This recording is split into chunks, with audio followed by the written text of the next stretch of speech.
When you think about people such as Pete Rose, if you are familiar with him, or another more recognizable name, President Nixon, do you think about all the accomplishments that they had during their time, or do you think about some of their critical mistakes that they made, possibly unforgivable mistakes? One critical mistake, such as a Watergate scandal, or Pete Rose's mistake of betting on baseball, can ruin a person's public image for the rest of their life. As a fan of the game of baseball, and someone who has competed in the sport competitively for nearly 15 years, the topic of Pete Rose being banned from baseball for life is one that pains me. For those of you who may not be familiar with Pete Rose, or the situation I'm talking about, I will explain a few things. 1, how he got started in the game and his career. 2, some of his many accomplishments.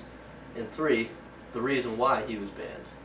To begin to understand who Pete Rose is, we'll start where he began his career. At the age of 18, the Cincinnati Reds signed Pete Rose straight out of high school to a minor league contract. There, he played for 3 years before finally moving up to the major leagues. His career was rather long for a professional athlete, as it lasted for 24 seasons. During his career, he played for numerous teams, including the Cincinnati Reds from 1963 to 1978, the Philadelphia Phillies from 1979 to 1983. In 1984, he began the season with the Montreal Expos, but was traded back to Cincinnati, where he played until 1986, where he finished his career.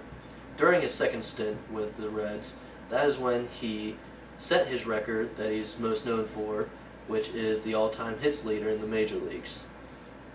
Also, while bouncing around from team to team, he played many different positions, such as first base, second base, third base, left field, center field, and right field, where he found success in all these different positions. During his long career, he was able to rack up numerous awards and records.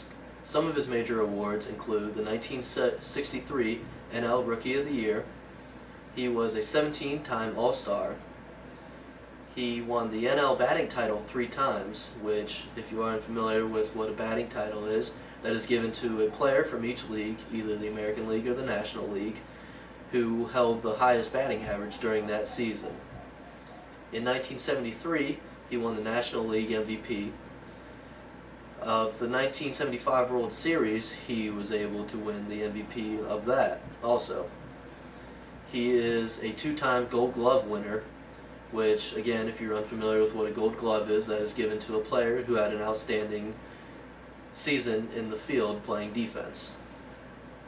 Some of the records that Pete Rose holds are, like I mentioned, the all-time hits record in the major leagues, the all-time singles records in the major leagues, and also the amount of games played, and at-bats and plate appearances.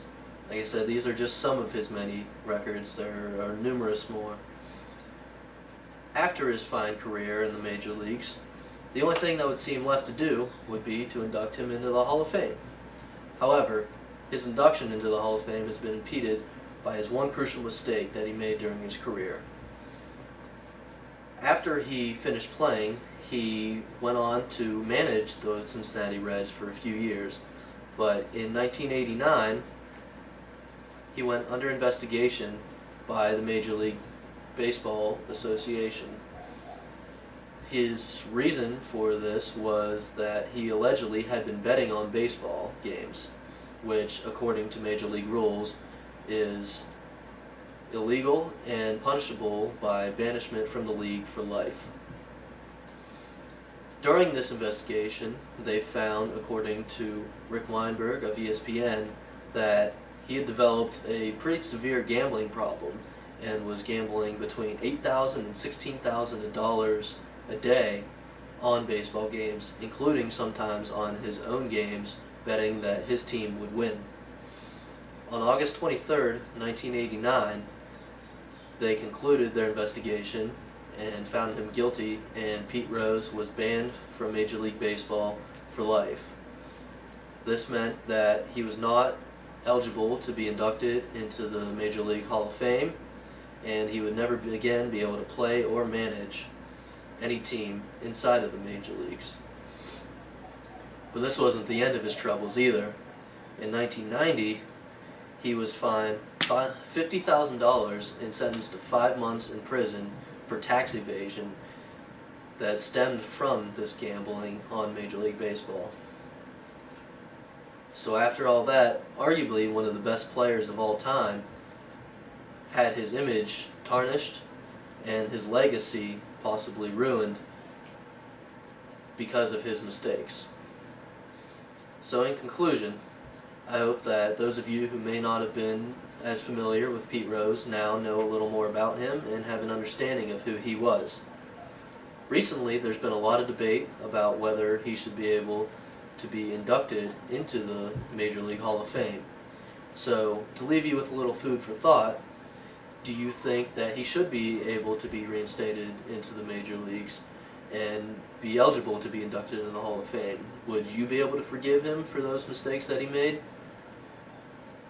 Thank you.